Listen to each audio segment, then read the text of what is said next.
Since the dawn of time, man has been curious. And for almost as long, the Vibes Broadcast Network has sought the truth. Investigate, discuss, explore. Okay, maybe in other episodes, but this one is just listen to the vibes. The views and opinions of our guests may not necessarily reflect those of the host or the Vibes Broadcast Network. Listener discretion is advised. Welcome, everyone, to another episode of Listen to the Vibes. And I have here Mr. Robert Clotworthy. And I'll have to say this is truly an honor because I've watched his programs. He narrates for some years now and been working really hard to get this guy to come on. And I finally had to put a gun to his head, but he came on. And we're going to get to know him and just have a great conversation. So let's kick it off with you. Tell us about you. Yeah, it wasn't the gun to the head that motivated me to come onto the show. It was the huge cash, the briefcase full of cash that you handed to me. That were actually to my people. So tell us it's a pleasure. I appreciate that, man. I really do. I was going to have you on the paranormal show that I do, but I just thought, well, let's get you on here and let's get some good vibes kicked off. Yeah, for those of you who don't know, I'm the narrator of Ancient Aliens, The Curse of Oak Island, Beyond Oak Island, also the opening narrator for Skinwalker Ranch. I'm pretty much the voice of the History Channel now. It's hard to turn on that show or turn on that channel and watch it for more than an hour without encountering my voice at some point. I tell you what, History Channel was always my go-to. Yeah. We got rid of our cable and I have a few streaming services. So we'll throw on something. When I find Ancient Aliens and stuff, I don't care if I've seen it 100 times. I'm still going to watch it, but there's not really too much that I'm interested in on cable. I get, let's say History Channel, anything paranormal, anything baking, and documentaries. That's my world. The older I get, the more documentaries I watch. Well, then you must have really enjoyed the Ancient Aliens show that we did about food. Oh, I must have missed that one. Oh, you missed that one. Oh, yeah. We talk about aliens and food and manna from heaven and all that. So, yeah. Actually, I did see the one about manna from heaven. Okay, there you go. Okay, I did see that one. I think it was talking about a machine that made manna. Yes. Dropped it. Yes. Yeah, I did see that one. So where are you from? Well, born and raised in Los Angeles. Okay. Still here in LA. This is where the work is for me. So I was kind of lucky that I was born here where the work is. And I started working professionally as an actor when I was still in high school. My father was a producer for television commercials and radio commercials. He worked at an advertising agency, and he kind of introduced me to some casting people when I was 15, and they introduced me to some agents, and I started auditioning and started working right away, and boom, off we go. So, now it's been a lot of years.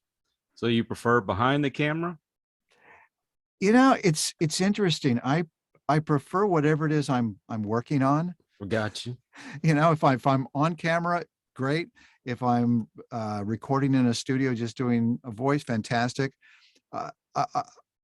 I'm one of those people that is lucky enough that I've worked my entire career, knock on wood, and one of the things that I try to do is I don't try to necessarily pre-plan what I want to do.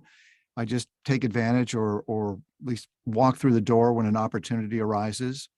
And I found that has served me very well. So I started out originally doing on-camera commercials, and then that segued into doing more of the like television shows and movies on camera. I did all those Universal shows in the 70s. I did, Rockford Files and the Waltons and Emergency and Police Story. I mean, I can't even remember all of them, basically all the shows. And then eventually I started doing more and more voice work. And the last, I'm going to say 10, 15 years, that's been the largest, I guess, largest amount of work that I'm doing is voiceover. I still do on camera stuff, but ever since COVID hit, on camera stuff really dried up, especially on camera commercials. But fortunately, I've got these shows that are going, and I love it. Today I worked on a show called The Boys. The superhero one? Yeah, the superhero way. show. Yeah. I did some voiceover work for them. A faux political campaign commercial. I won't tell you who it's for, what they're running for, because I don't want to spoil. do a spoiler alert. But the show is amazing. It's incredible, and I've done a few episodes, different things. I had to do a Solid Gold. Remember the old show Solid Gold? Yes, I do. The Solid Gold announcer for a little thing that they're going to do on that show as well. Again, can't tell you the specifics. Tomorrow I'm working on some video game. After you and I finish, I'm doing some pickups on an episode of Oak Island from my home studio, which is where I'm at right now. So I like doing all of it. I've worked with some amazing directors. I was in American Sniper with Bradley Cooper, directed by Clint Eastwood. And I mean, talk about a high is, working with those people and having that scene that I was in with Bradley be shown on the Academy Awards. And it was actually Clint's favorite scene in the movie, is exciting and thrilling. It's great. It's fun. But coming into the studio and doing Ancient Aliens for, I guess we're going in 15 years now. I'm trying. Wow. Can't even remember how many seasons it's been. It's been a lot. Is exciting. Every time I go in there and am handed a new script, I'm a fan. If I wasn't the voice of the show, I'd be watching the show because I find it intriguing, interesting, fascinating. And it's, being on the inside is really cool because I get to meet the creative people that put it together. I know them very well. And we have this great collaborative relationship, and we have a ton of fun when we're doing it. And it's, there's an old saying in Hollywood or for actors, it's always nice to be on a hit, and to have several shows that are all hits. What do I have to complain about? I mean, it's really, really nice. Yeah, no kidding. Have you ever actually gone out on an investigation? Well, Giorgio has invited me to go to what was his, I'm trying to remember what his favorite. I want to go to Non Madal. I think that would be pretty amazing. But to answer your question, not a real investigation. I haven't got together with David Childress or Nick Pope and gone out there and really researched deeply into it. My job on the show is a little bit different. I almost look at myself as, well, when you go to conventions, I'm the one actor there. Everybody else is a serious thinker when it comes to this kind of stuff. And we've got people that have PhDs and, like Travis Taylor, and he literally is a rocket scientist. You got these brilliant minds, and Giorgio, who is, he speaks, like 9 languages and has traveled all over the world. And, David Childress, these amazing intellects. And, I come in and I don't pretend to know a whole heck of a lot about what's going on, but I'm intrigued. I'm really interested. And I kind of look at myself at these conventions a little bit like comic relief, because I know that the people that show up to these conventions want to see the theorists, but they also have a connection with me as the voice of. And so I try to have some fun with that. And I've kind of segued into the job of where, when we do go to conventions, and hopefully we'll be back soon, I'm kind of like the MC now. I'm the one that goes out there and introduces everybody and kind of sets the table a little bit. And then we get the conversation started and we go from there. Did you come out to the one in Dallas? Yeah. Yes. Missed that. I wanted to go Yeah. so bad and I missed it. Yeah. It was terrific. I mean, I really enjoyed Dallas a lot. Went to, oh my God, the best barbecue there, the Pecan Lodge. Oh, I haven't been to that one. Oh, yeah, go to the Pecan Lodge. It's terrific, man. But yeah, I've been to Dallas a few times, and I enjoyed it. I loved it. I have a lot of friends out here in California that are from Texas, so it's like I'm Texan by by, like they've adopted me By association. by association. Yeah, they're a lot of fun. I love Texas people. Man, yeah, they're all seem to be moving out this way now. Well, yeah, Elon Musk, he bailed from California. He's now in Texas. What makes sense? The taxes are really high up here. You got what, no state income tax there. Right, right. I have a good friend that moved there, bought a ranch. The size of the house you can buy out here compared to something in Texas, you're living really nice in Texas. So I don't blame him. But Man. I still like the beach. Well, yeah, I hear you. Yeah, and don't go to Galveston because it's a beach, but it's not a beach. Yeah, when I was working this morning, was working in Santa Monica, and I live in the San Fernando Valley, and I drove up PCH, and not that I'm a beach guy, Mhm. that I'm pretty light complexion, so I can't really hang out in the sun, but I want to be close to the beach. I grew up out here, so knowing that it's 10 or 15 minutes away, and that every once in a while, once a week or every couple of weeks, I can actually see the surf and smell the salt air is nice. So you were talking about you were doing some video games. Is that like Yeah. the closest to animation that you've done? Oh, no. I've done, all kinds of animated programs in the past. I've got one that's coming out called, oh God, what is it called? Oh geez, I can't even remember. Here's the problem with animation is from when you record it to when it comes out could be 8 months or a year, because they're gonna animate to me, what I say. So it's Mhm. not like you're matching the lips of they're already there. That's when you're doing an anime show that's already been done, that's being translated. But this stuff, you do it and then they have to send it off and animate that, and so it's hard to even remember what the projects are if it's been more than 4 or 5 months ago. Have you met Kevin Conroy, the guy that does the voice of Batman? No. Oh, I'm No. telling you what, you talking about a really nice guy. I met Troy Baker, who was the voice of Batman in quite a few shows. I mean, Batman's gone through a few different actors that played Batman. As a matter of fact, I did some voice work in the new Batman movie that's coming out called The Batman. Oh yeah, the one with Robert Pattinson. Pattinson, and it's really good. Oh, From what I saw, it's intense, and he is terrific. It's a different kind of Batman, and it's really, really good.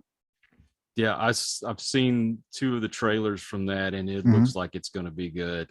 Yeah. It's kind of, I don't know, the whole animated and the live action DC and Marvel has kind of gotten out of hand, but every once in a while there's something that comes out and like, I might watch that one. Yeah. But I met Kevin Conroy out in New York at a convention. Mhm. And talk about a really nice guy. He really appreciates his fans. But anyway, off of Well, Kevin. you'll find that voice actors are really pretty personable. We all really are. really like to meet with the fans and talk to them. And I think it's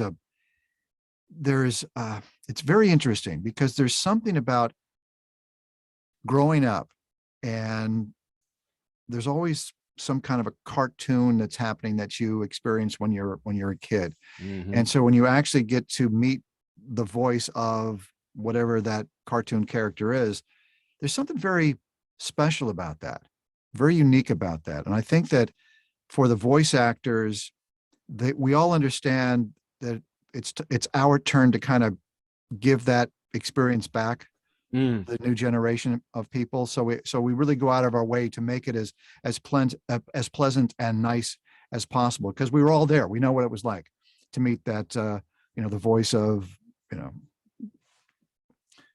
Huckleberry Hound for me when I was a kid was just you felt like you died and went to heaven. So I think for my childhood, it was either Casey Kasem or Mel Blanc. So yep. My father, he did these radio commercials when I was growing up. He must have produced 10,000 of them. And he came from live television and doing radio. And so he would come into the studio and he'd bring in all these people. You talk about Casey Kasem and Mel Blanc and June Foray and Dawes Butler and you name it, they were all there. And I got to meet them as a kid. And I was a picky eater as a kid. I didn't want to eat my vegetables. And my father came home one evening, and he had a record. It was like a 33, big album. And he put it on the record player. It wasn't even a stereo at that point, a record player. And basically it was all my favorite cartoon characters telling me that I needed to eat my vegetables.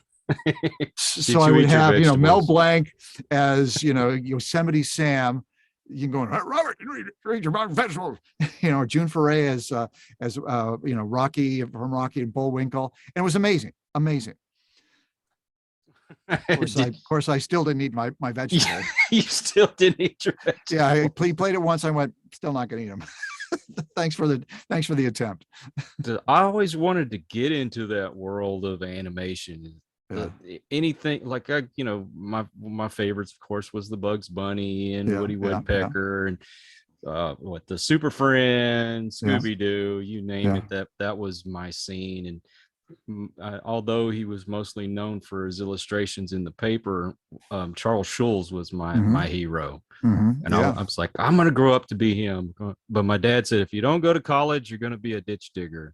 And sure enough, I worked in the water and the sewer department for the city, and I was a ditch digger. Was there been any time in your life that you ever wanted to do anything other than the acting? It's interesting. One of the things that you get to be, well, first of all, it's different to be an actor and a working actor. Being a non-working actor would be hell, would be absolute hell, because it's nothing but frustration. It's rejection. It's very painful. I know a lot of actors, most actors have a hard time getting gigs. So, they have to do other stuff. I've been fortunate in that I've been able to make a living off of this for all these years. And one of the wonderful things about it is that I'm able to do or pretend to do a lot of things. Maybe let's say I had a fantasy of being a surgeon. I've been doctors. I put on the lab coat. I've had people talk to me as if I were a doctor. I've prescribed them medicine. I've given them advice, and I'm not a doctor. But I got to, and everybody bought into it. Everybody believed it for that, that television show or that commercial that I was. So I got to pretend. I had an epiphany as an actor many, many years ago when I was doing a show called Young and the Restless. I was on that for quite a while. I was the judge on the show. And I remember one day we shot it at CBS Studio City, which is right in the heart of the Fairfax district in Hollywood here. It's this big, huge building. It's been there forever. My father used to bring me there when I was a kid, when he was the agency rep on the Danny Kaye show. I mean, it's been there forever. So it's got a lot of history. And I was sitting in this fellow's dressing room, because they assign you different dressing rooms. And if one of the regular actors is not there, they give it to one of the guest actors. And I was in this guy's dressing room, and he was on Bold and the Beautiful, I think. And he loved, I guess, apparently performing Cyrano de Bergerac. And he had all these posters of him as Cyrano de Bergerac doing it, at all these different venues around the country. And so I was thinking, wow, this is kind of interesting. Here's the guy is on this, but yet he's a theater guy and he plays Cyrano and he gets, a costume and puts on a big nose, the whole shot. And when they call you onto the set, it comes over the loudspeaker and they'll say, next scene, courtroom scene, we need Robert, we need blah, blah, blah, this person, that, whatever, they just name off the cast. And I said, okay, so they're getting close to me. And I go into put on the judge's robe. And in my mind, I just thought, is there an actual robe that a judge wears? Do they make a judge's robe? And he, looked it up and it was a choir robe. So I look at it and I think, is this an actual robe from a judge? And it said, it's like the ABC Choir Company. I went, oh, so this is a choir robe. So maybe judges really wear choir robes. There's not an actual judge's robe. And then I go to the set and I walk across this hallway and they're shooting The Price is Right down the hall. So you've got all these people screaming about The Price is Right. It was Bob Barker at the time. You've got these models that are in bikinis that are on, jet skis out in the hallway because they're going to bring those in because that's a prize. They've got the big wheel that's out there because you got all the grips that are bringing this stuff in. It's very organized the way they do it. And then I walk into the set and I'm sitting at this, this judge's bench. I'm up above everybody and all the other actors are there. I mean, all the big stars on this show. And I'm thinking, wow, this is bizarre. I could tell them to shut up, sit down, you're out of order, all this stuff. And they're going to listen to me. They're going to pretend I'm a judge. And I'm not a judge. I said, I'm no closer to a real judge than I am the Queen of England. But I thought, this is fun. This is crazy. This is so stupid that everybody's going to pretend for the next 30 minutes that this is all real. And it just seems so silly to me that I suddenly put acting and all this stuff in a different perspective, that we're entertaining, but it's critical. Being entertained is really important in life. We need that, but it's also not rocket science. There are people that are out there digging a ditch. That's hard friggin' work. Okay. There are people that have really difficult jobs. I respect that, man. I honor that. I'm so lucky that I get to do something silly that I was doing when I was a kid. Okay. Now I'm just doing it as an adult. I mean, I'm there with Bradley Cooper. He's pretending to be Chris Kyle. I'm pretending to be his therapist. And we're in it like it's really happening. Okay. And then as soon as they call cut, it's over. So if you ask me, ask me if there's anything I'd like to do, I'm open to different experiences. Yeah. Would I like to be an accountant? No, I'm not real good with numbers. But being an actor is fine. It's fun. As a kid, I wanted to be a race car driver. But now I'm like the slowest guy on the road. Yeah, that's another thing I noticed. The older I get, the slower I get. Oh my God, it's unbelievable. It's like I can't even park the car anymore. It's like you go, when did the skill set leave me? I was the guy at 17 was like, doing all this crazy stuff. Now it's like, oh. I think George Carlin said once, he said, anybody that's driving slower than you is well, I'll clean it up, is a jerk. Anybody that's driving faster than you is a maniac. Right. Now, for me, when I was growing up, I wanted to be Steve Austin. So, oh, okay. The things have changed over the years. Yes. Yes. I mean, that's 6 million. I don't know what you'd get for that anymore. So I guarantee you, he's worth a lot more than 6 million now. Yeah. But have you considered maybe getting directing or maybe writing? Yeah, actually I have, I did write a script that was made into a movie. A friend of mine directed, and it was a thing called Sam Hell. My friend was into horror movies, and he wanted to, he wanted to make a movie about, those spooky houses that happen in Halloween where you can kind of go in and you've got the actors that jump out at you and do stuff.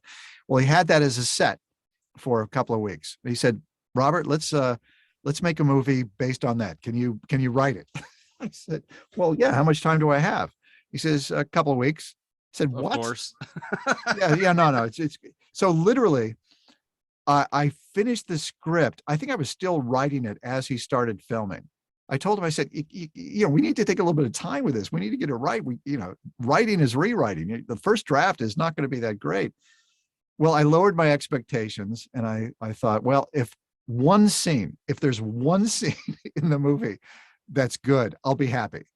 And I think we achieved that. I think we at least got one scene. Movie didn't make any money, didn't go anywhere, but yeah, it was fun and a challenge to do it. Writing is hard. It's the discipline is hard. Sitting down and actually just putting pen to paper is challenging.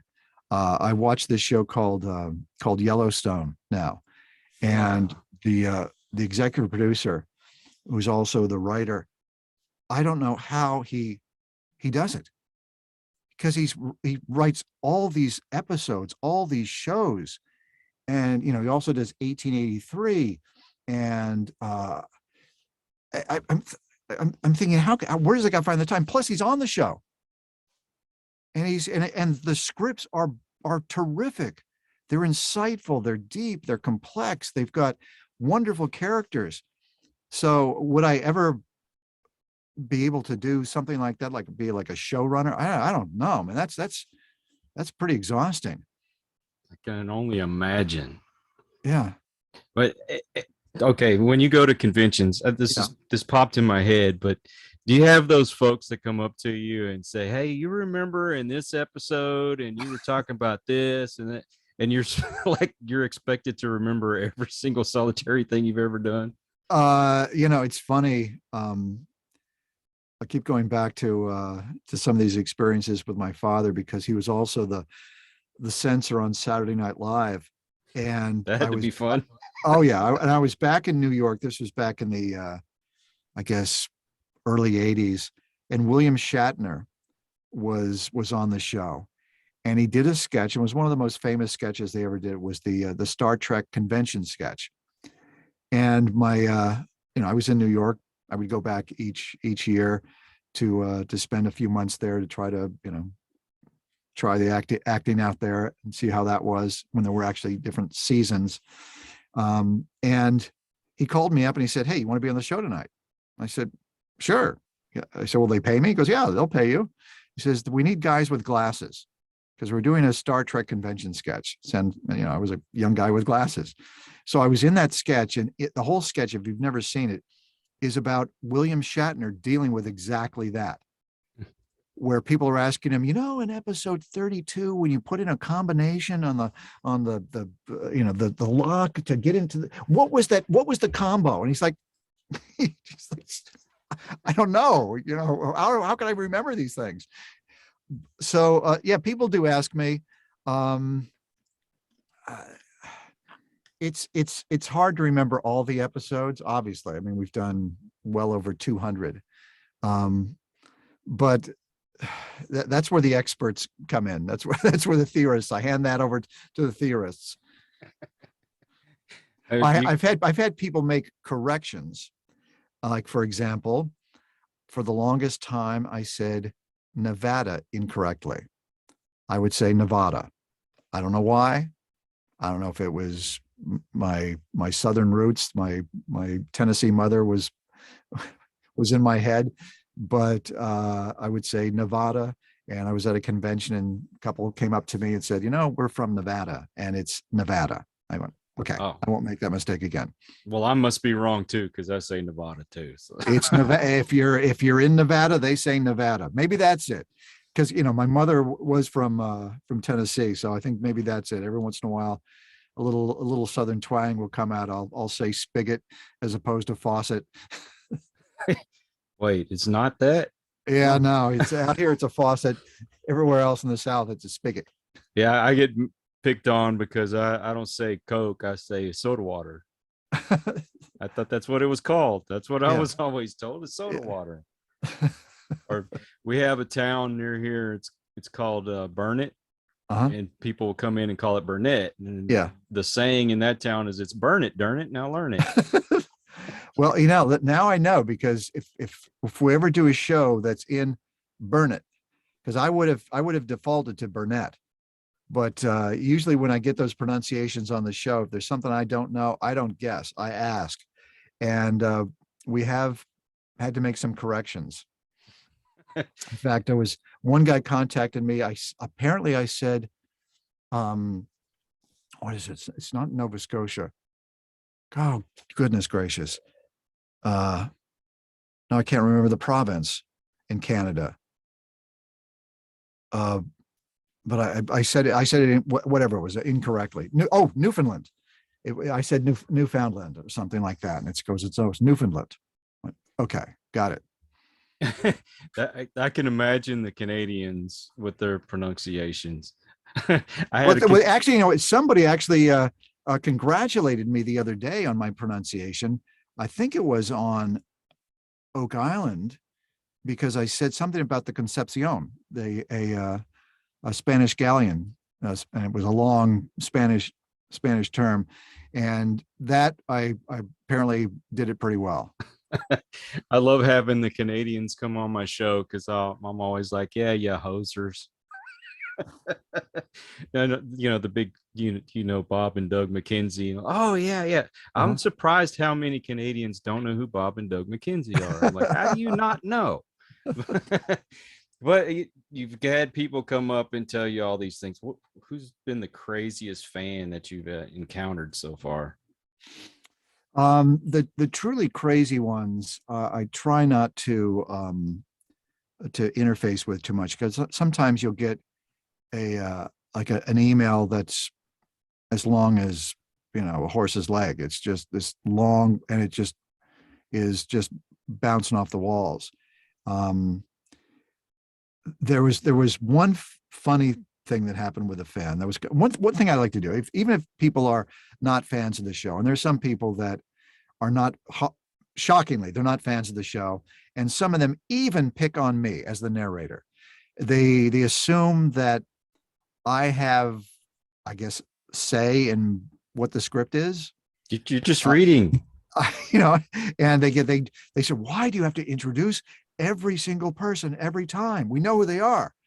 What I try to do is I try to turn that frown upside down, kind of turn an enemy into a friend a little bit, or somebody that's critical into a fan of the show. And I'll say, well, it's because it's for me. I forget. I can't remember their names. There's a lot of them, and it's me. But there was one guy who was all up my rear about being a narrator. He says, "Oh, you're the worst narrator, the worst. I can't stand it. The worst.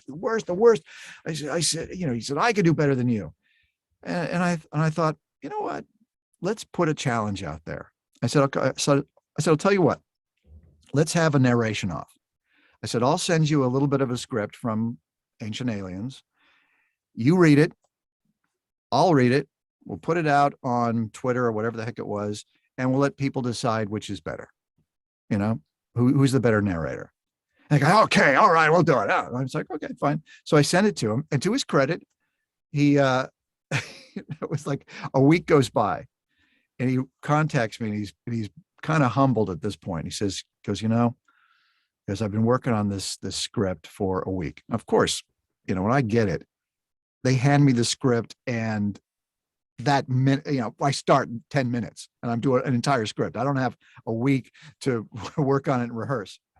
Well, this guy, he worked on it. It was just a short little piece, it was maybe 2 minutes or something. And he says, I've been working on this for the entire week.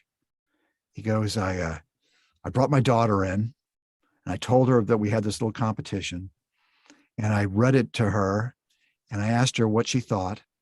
And she said, Daddy, you are going to lose. And then he realized, he goes, you know what? Maybe it's not as easy as I thought it was. And he became a fan of the show. And now he's, I don't consider him, he's not like my best friend, but we're friendly. We're definitely friends. Definitely was able to turn him around, because people, they don't appreciate the challenge that it is. First of all, I don't care what you do. If you're having a hard time doing it, maybe that's not the job for you. I wouldn't want to go to a doctor and have surgery and have the guy go, oh God, I don't know. I mean, it's so hard. It's just difficult. You don't want that surgeon. You want the guy that says, hey man, I do these every day. I love it. I live to do this stuff. This is what I want to do. And you want to have somebody that got the skill set to back it up. So as a narrator, it's for the average person to go in there and read a 2-hour script or an hour script, and to do it cold. You don't get it in advance. You've got to kind of work your way through it. You've got to make choices right away. You've got to have a sense of how to do it. You have to have the vocal articulation skill to say the words properly, to say words that you have no idea what they mean because it's in Chinese or some weird language that you've never heard of. It maybe it's in Gaelic. Who knows? And you've got to make it sound like you've said that every day of your life for the last 10 years. Like it just rolls off the tongue. You have to put a lot of work to get to the point of where you can go in and just knock it out in an hour and 15 minutes and have a good time doing it. And also part of the trick is you want it to look effortless. Well, of course. That's why you got a lot of people that say, oh man, I'd love to get into voiceover. People tell me I have a good voice. Well, that's a nice thing to have. It's better to have a good voice than not have a good voice, but it's more important to have the skill that's necessary. Can you act? Can you interpret? Can you get the words off of the page? Can you have it make sense? I mean, I know as a kid, one of the things I used to do, and I don't know why I did this, was I would read out loud as a kid. It just was something I like to do. I liked stories, I guess. And what I would do is I would challenge myself to see if I could have that sentence make sense, that I don't know whether it's going to end with an exclamation point, with a question mark. I have no idea where it's going. Can I tell a story? Can I make sense of all this stuff without having read it ahead of time? And I would do that for fun. So it's like one eye is going here, going, okay, I got to look ahead to see where I'm going. And the other eye is looking at where I'm at. So you're kind of working it, but it's a weird kind of a skill that I don't know, mastered, but I got really good at it early on. So when it came time to do something like narrating these shows, and sometimes we'll go in and we'll do 3 different shows in one day. We'll start at 10 in the morning and finish at 5 or 6 in the evening. And not only is it difficult to do that, but also to stay focused, to keep your energy up the entire time.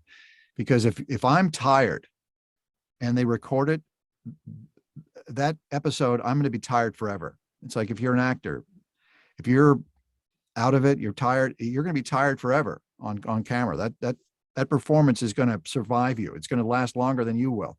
So that's why it's important to really be prepared when you go in to do this stuff and do it 100% and do it to the best of your ability and have fun doing it. That's also an amazing key to success. If you can find, not everything you do is going to be joyful. You can be, like you said, you can be digging a ditch, but if you can find the joy in digging that ditch and doing it well, that's the challenge in life, is to try to find the joy in whatever it is that you're doing. I admire that in people. If somebody's an accountant, but man, they love numbers, or, they love screwing over the IRS or getting you that deduction. Man, that's the person I want to be with. That's the person I want to have doing my taxes. The person that loves that stuff, that loves that. Hey man, I know how to put this stuff together. I love preparing. For me, it would be torture. I wouldn't be able to do it. But for them, boom, as opposed to the person that's miserable Yeah. where they're at. It's Yeah. like, and for as an actor, I mean, people, too often will say, oh, follow your joy, go, follow your bliss, blah, blah, blah. Well, maybe your joy, your bliss, maybe you're not good at that. There's a possibility that maybe, I wanted to, as a kid, I wanted to be a professional baseball player. But you know what? If I had followed that dream, it would have been a life of disappointment for me because I didn't have the skill set. I was never that good. I was decent, but I was never that good. So, find out what you're good at. And it may not be, the dream, but find what you're good at and find the joy within whatever it is you're doing. Oh, I appreciate you saying that. I encounter a lot of people that are just miserable, and it's hard. I know especially if you're established somewhere and you got a family and you got to make money, you got to pay the bills, you got to pay the rent. But man, find something that you enjoy. For me, it was always running the equipment. I love being a backhoe operator. It's just, there's a piece to me being up there and put on my headphones and just dig and it's to me, it was fun. And even when I became supervisor, I'd go out on a job and say, hey, look, let me jump on there and dig for a while. I think part of that's part of the reason why people like Oak Island so much is because we would love to do that. I would love to work a backhoe. That seems to be, it would be so much fun to do. Now, I don't know if I'd be able to do it every single day. That would be challenging, but man, to go out there and move that and have control over that would be terrific. And in the show in Oak Island, these guys bring in equipment that you can only dream of. And, there was like for little boys growing up, they had a video that they put on, you'd think, what does a little boy want to watch that would entertain him, that would keep him occupied for hours and hours at a time. It wasn't necessarily a cartoon show. It was just a video of a construction site. That's all it was. Just trucks going in and out, something coming in, digging up something, noise, some hammers going. That was entertaining. So with Oak Island, that's part of what we get to do is watch these guys bring in this equipment. I was talking to the producer just the other day that oftentimes they have to plan well, over a year in advance if they want a particular piece of equipment there, because it's often custom made. Like these caissons that they've got now, this device that kind of the rotating oscillator, it's like insane. These things are 10-foot wide. You can stand in the middle of it and still have another 4 feet above your head. Oh yeah. Yeah. When I go on a construction site, and there was one that we went to that they actually had to have cranes to put this other crane together. Insane. You talk about huge, man. But no thanks, I'm not getting on that thing. I'd be too nervous. And it has to be a challenge for you as well to have to narrate something that you're not there actually experiencing yourself, huh? Well, it's interesting because what you do is you look at it as everybody's got a different job, right? Giorgio's got his job, producers got their job, the editor has their job, the writer has their job. I have my job. My job is to help keep the story moving. And one of the things that one of the directions that'll be given is they'll say, keep the momentum moving forward in the show. Right. And there's, you can read something and be laid back and like you've got all the time in the world, right? Same line. It's like, we'll go there tomorrow. Let's say that's the line. We'll go there tomorrow. I'm not moving the action forward. I'm just kind of like taking my time now, as opposed to we're going tomorrow. We're going tomorrow, which means like, get ready, get prepared. There's forward momentum happening here. So with the show, I understand what my job is as far as introducing the characters, describing what's happening, because you can see it, but oftentimes until you hear it explained to you, you're not connected. So that's part of my job. And as a fan of the show, I also am curious as to what's going to happen. One of the tricks that I like to do is I don't get the script in advance. I don't want to know what's happening. When they hand me a new script of Oak Island, for example, I ask, do they find the Ark of the Covenant in this one? Because I'm hoping. Or if it's in Ancient Aliens, I'm hoping that there's something intriguing and exciting about it. Some new, in fact, there has been. I remember one episode of Ancient Aliens where they talked about where the longitude and latitude of the Great Pyramid of Egypt is the speed of light in meters per second. Alrighty. It's like, what? Who even thought about doing that? Well, you got to think, wait a minute, that's not pure chance. It's impossible that they just decided, let's build it here. Oh, and then how many years later, 1,000 years later, they realize, oh, they just happen to put it in the exact latitude and longitude. That's the speed of light in meters per second. How is that possible? That's impossible. There's no way. Obviously, it was put there specifically, and it just happened to be the speed of light. It's like, wait a minute. So when that kind of information, I read it in a script, that's exciting to me. And so when I'm reading it, even though I'm not going to like jump up and down as I'm reading it because it's so exciting, there's excitement associated with it. And even in my read, if I'm trying to make sure you understand, it's like, you're not going to believe this. This is really cool. So I'm involved with it. I've got a stake in the game. And I think that when I do these shows, that's part of what people are resonating when they hear me. They know that I'm not just phoning it in. Right. I call myself, when we're in the studio, I jokingly say, we're the last line of defense. Because once I say it, it's out there. So it's got to be right. And I've caught some mistakes, some big mistakes.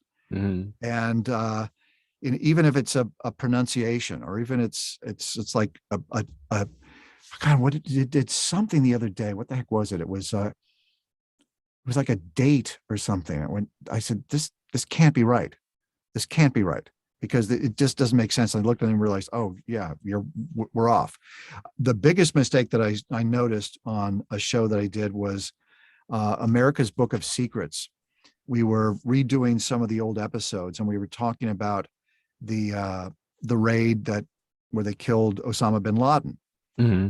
And as written, it said, the what they say, the Chinook helicopters, stopped at an air base in Pakistan. I went, whoa, no.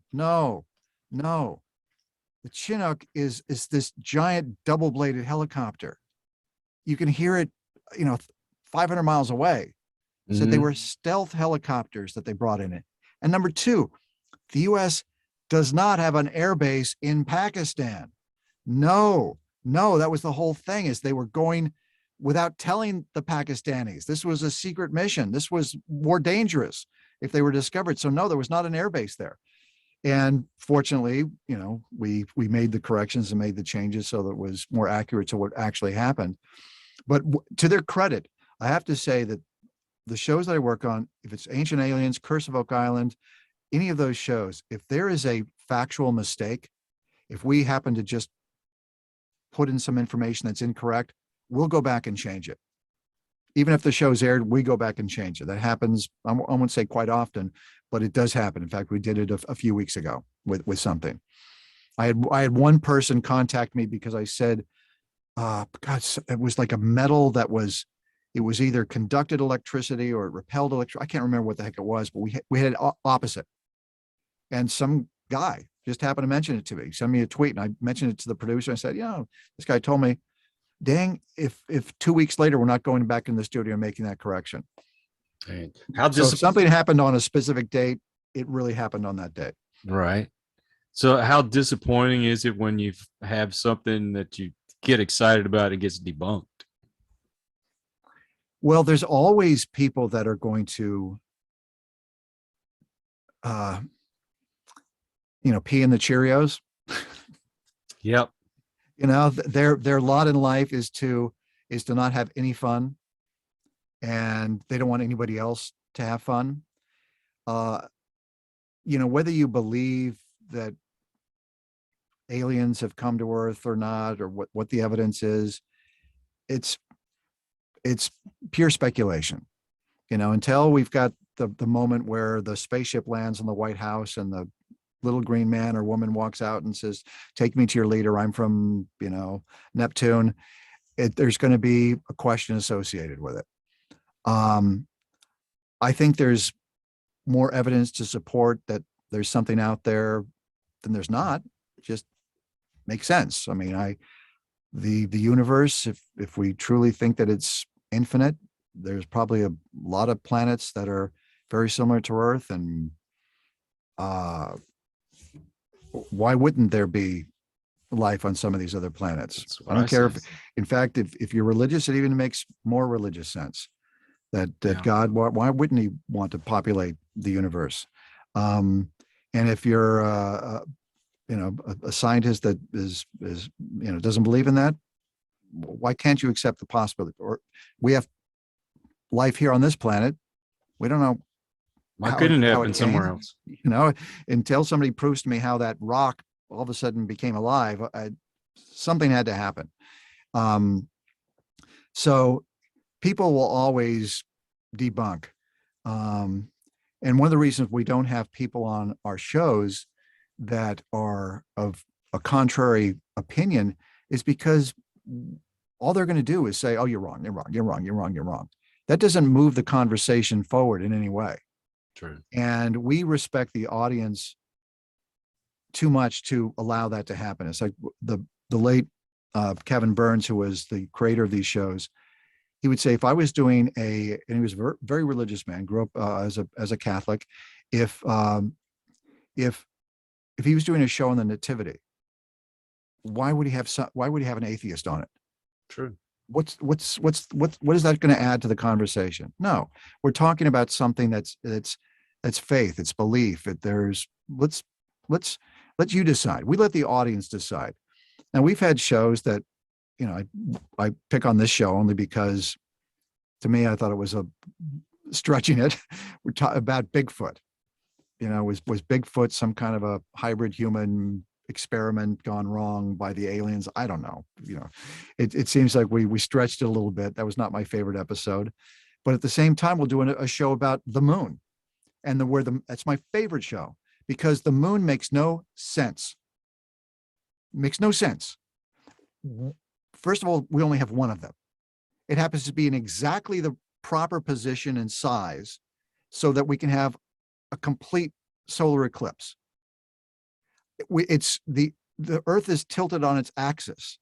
So because of the moon, we have tides. I spoke to a woman who worked at NASA. We did a show about, is the moon hollow? This is a woman who worked at NASA in the control room. She has heard the ringing of the moon. No way. Heard it with her own ears, because what they would do is they would, have the lunar module, would separate from the command module and would crash into the moon. She heard it. I asked her, I said, what were some things that surprised you about the moon at NASA? She said, we thought that when the astronauts first stepped off the LEM, that it would be like stepping into a snowdrift. That you just go, because why wouldn't there be this hundreds of feet of dust on top of the moon? Right. There wasn't. They couldn't figure that out. They said, why are all the craters? Why don't we have like really super deep craters on the moon? We don't know. We can't figure that out. She also told me a story about one of the missions to the moon where the command module was followed by a UFO for 3.5 revolutions around the moon. This is a guy who, the commander of the module was not a he was a fighter pilot in Vietnam. This is not a guy that's easily rattled. Right. And he said, and he estimated it to be 40 feet in length. Followed him in formation, 3.5 revolutions around the moon. And then sped off. She talked to him on the support ship when they landed, when they picked them up, and he was just sitting there going, it was like nothing I ever saw in my life. I have no idea what that is. It's crazy. This is weird. Well, it's really the Death Star. You know that, right? Who knows? Who knows? It's bizarre. It's bizarre. Thank goodness it's there. But when you ask those questions and they don't have answers, it gets your mind to thinking. Really, and that's exciting. I mean, I think that as humans, we're all explorers anyway. Yeah.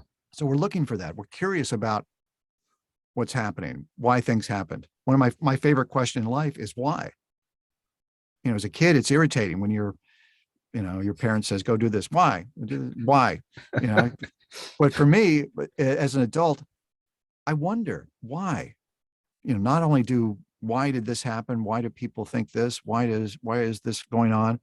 But the why in life is gets you intellectually curious as to what it all means. Y'all should do one on Mark Zuckerberg, because I swear he's a reptilian. Could be. Who knows? Well, there's so much out there we don't know. And I will say, being a paranormal investigator myself, when something is debunked, it's disheartening, but it also makes me work that much harder. I'm sure you remember the skull of the Star Child. Mm-hmm.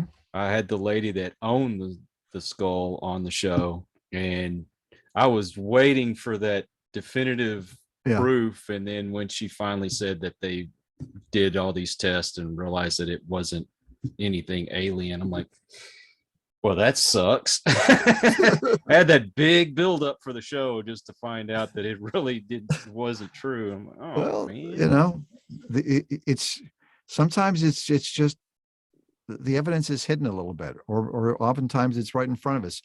Maybe it's, hoping to find actual DNA in somebody's star child is a little bit challenging, but to look out into the billions and billions, the infinite number of stars, and think that we're all alone, I can't imagine. That's arrogant to think that we are the only life out there. At least that's my opinion on it anyway. Yeah. That's one aspect of paranormal investigation I would love to get into is you got to talk to some of the theorists, man, because they can go on and on. I mean, Linda Moulton Howe is fascinating with the information. I've been the fly on the wall while she and some of these other theorists are having these discussions about what happened in the past, and it blows my mind. When they're talking about the age of the planet Earth, that there's this basically recycling that takes place where what's down below ends up becoming on top, and so it seems like whenever we discover stuff, we find out that it's older than anything we'd ever found before. It's never, you never like hit it where it's like, no, we've hit the beginning. That's it. Because there's always something older that's there. And there's a possibility that, maybe the human race has evolved, died out, come back, 1,000 times. Who's to say we are the first version of human that's been on planet Earth? The planet's like, what, 1 billion years old? So we've been around for, I don't know, a few million. Well, one of the new subjects that has kind of came up lately, people are starting to talk about how we actually are, what we are now is actually what we're in the future, and we've come back. And I don't know. I mean, it sounds far-fetched, but there's a lot of things that sound far-fetched that end up being real. So who knows? Absolutely. Um, Absolutely.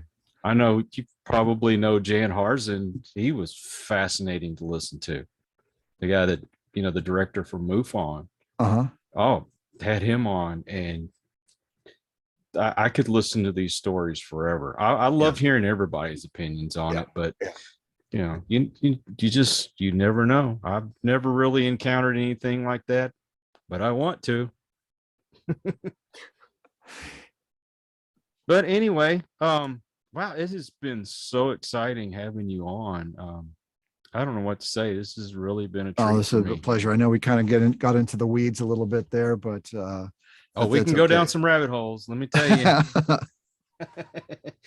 But so do you have like website, social Yeah, I mean, media that I've people can got follow? I've got a Facebook fan page. Don't ask me what it is. It's either Rob Clotworthy or Real Rob Clotworthy, one of those things. Also, Twitter. I think that's at Rob_Clotworthy. Instagram as well. All the social media stuff, and I post on those sites things that are related to the shows, um, that I'm curious about. If it's an article that pops in or something that Giorgio comes up with, I try to uh, send that information out there to you as well. Also, if I'm on a site called Cameo. I don't know if you've ever heard of that, where Yes. people can hire me to do a little birthday greeting for them or whatever. Also, on a site called Jemi, Jemi, I do have original scripts for the shows that normally I would bring to conventions. When I go and do an episode of, say, Oak Island, they hand me a script, and that script, I'll scribble my little notes in there as to, if we make a change here or pronunciation, whatever it might be. And I save those. And what I would do is I would bring them to conventions, because I thought, what would be a nice thing that if you went to an Ancient Aliens convention, or what would be something that would be totally unique and special? I mean, you can get a T-shirt, but everybody's getting T-shirts. So I brought my original scripts. I don't copy them. These are the only ones that I have. If it's version 1 or version 2, whatever it is, and I make those available, and they're available on Jemi, since we don't have the ability to do conventions at this point. And I put a nice little cover on it, and I sign it for you, and it's all beautiful, and it's a great little memento if you are a fan of the two shows. Also, I don't know if you're aware, I was also in the movie Red Notice. Did you see Red Notice? I have not seen that. Oh my goodness, you've got to see Red Notice, Oh, because oh, I am the opening narrator for the movie. really? And yeah, the director is a big fan of Ancient Aliens, and he contacted me, and it was so cute. He wrote to me. He says, I'm a filmmaker, and I've got this movie coming out on Netflix. It stars Gal Gadot, Dwayne Johnson, and Ryan Reynolds. And I'm thinking, whoa, 3 of the biggest stars on the planet. He goes, and I would really love it if you would consider doing the opening narration. And I thought, oh my goodness, this is such an honor to be a part of this. And so we do it in an Ancient Aliens kind of a way. It's kind of like an opening to Ancient Aliens. In fact, people who turned it on without knowing that it was going to pop up thought an episode of Ancient Aliens was on. Oh, wow. So he wrote this beautiful little opening that kind of sets up the whole movie for you. And where can you see that? Oh, it's on Netflix. Oh, is it on? Yeah. Okay, well, Oh I'm my gonna have to goodness, look it this up. movie is the biggest movie in Netflix history. No kidding. It was watched. The director was telling me this movie was watched its opening weekend, and they based it on, oh God, it's like views per hour or something. How many hours viewed? It worked out that more people saw this movie. It was like 100 million hours, 200 million, some crazy number. That it worked out that more people watched this movie that opening weekend than have watched any movie on an opening weekend in history. No way.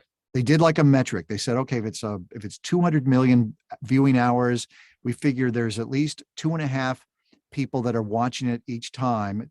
It's not one person. It's not 11. It's, we'll be conservative. And they came up with a number of how many people watched it. And they compared it to, one of the Avengers movies. They took the box office, they divided that by 10 because they figured that's about what a ticket cost, $10. And they came up with a number. This number was higher than any movie in history. And it's just a fun movie. It's got a lot of humor in it, and it's terrific. Ryan Reynolds is so funny in the movie, and the director who wrote it is just this super, super talented guy, and wrote this really charming script. That's fun. I mean, he told me, he goes, when I make choices for the film, I make the choice that the most people are going to enjoy. Because it's not about ego for me, like, oh, I want this. It's like, if I do a test, and he did a test where there was something in the original cut of the film that I personally really liked, that they had to take out. And he said, I'll tell you why, because we did a screening, one with that in and one without. The one with it in got like a 92. Mm. One without got like a 94. And he said, you know what? We're going with what people want. We'll go with the 94. So it's a really, really fun film. Really fun film. Well, see, I'm not hip. I haven't even seen Squid Game or Tiger King. So I'm probably I haven't seen either of those either. those scare me. I don't know what it is. I know everybody has talked about it endlessly, and I still haven't seen it, but I will have to check that out. Yeah, it's a good film. It's tons of action. It's it's like an Indiana Jones kind of a thing. Oh, and I love Indiana Jones. It's got explosions. It's got car chases. It's got all this, and the script, it's constantly changing. You think you got it figured out, then you throw another wrinkle.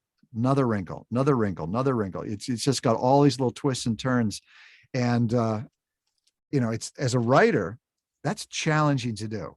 It looks really easy when you see this movie. You think, oh my God, this is simple. No, these are really hard movies to make. And the director, Rawson Thurber, he's brilliant. He's just so good at this. I call him the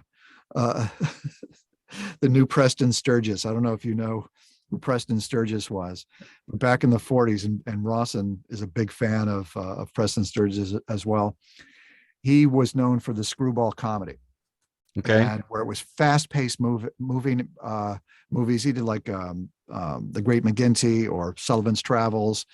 And so to me, he's got a nice little element of that in his movies. So it's this wholesome, exciting, fun movies. It's exactly what you want. He goes, this is a movie, I just want you to have some popcorn, have a soda, sit down and have a good time. That's it. No politics, nothing else, nothing other than having a good time. That's right up my alley then. Yeah. So do you have anything else going on anytime in the near future? We're still doing Ancient Aliens. I'm in the middle of doing this season. I think we've done, I've done 5 or 6 of the 20 that we're doing. Right in the middle of doing Oak Island. I'm actually doing some pickups on episode 16 of the 25 I think we're doing this year. Skinwalker Ranch is coming back. I've listened, if you are of a mind, you want to listen to or see The Boys. I do some voice work on that as well. Trying to think of all of just, oh God, I can't even remember some of the other things. The animation thing is, I'm drawing a blank. But that'll when it comes out, I'll send you an email or something. Oh, I'd love that. Really. Well, I tell you what, I usually end the show, but since you have such a great voice, I'll let you end the show. Is it possible? Could it be? Ancient astronaut theorists say yes. I'd love it. I said we went this whole thing, and I never said that you need to hear it. Well, I really, really appreciate that. And please, if you ever get the chance, I'd love for you to come back on the show. Oh, I'd love it. Absolutely. Well, thank you. Thank you to everyone out there. I know I said I was going to let him end the show, but I have to mention, if you're new to the channel, I appreciate you stopping by, and I hope you subscribe. And if you're regular to the channel, thank you so much for your support. So until the next one, everyone, please take care. Be kind to one another. God bless and peace. We hope you enjoyed this episode of Listen to the Vibes. You can catch us on Buzzsprout or wherever you listen to your favourite podcasts, and on YouTube. Follow us on Facebook at The Vibes Broadcast Network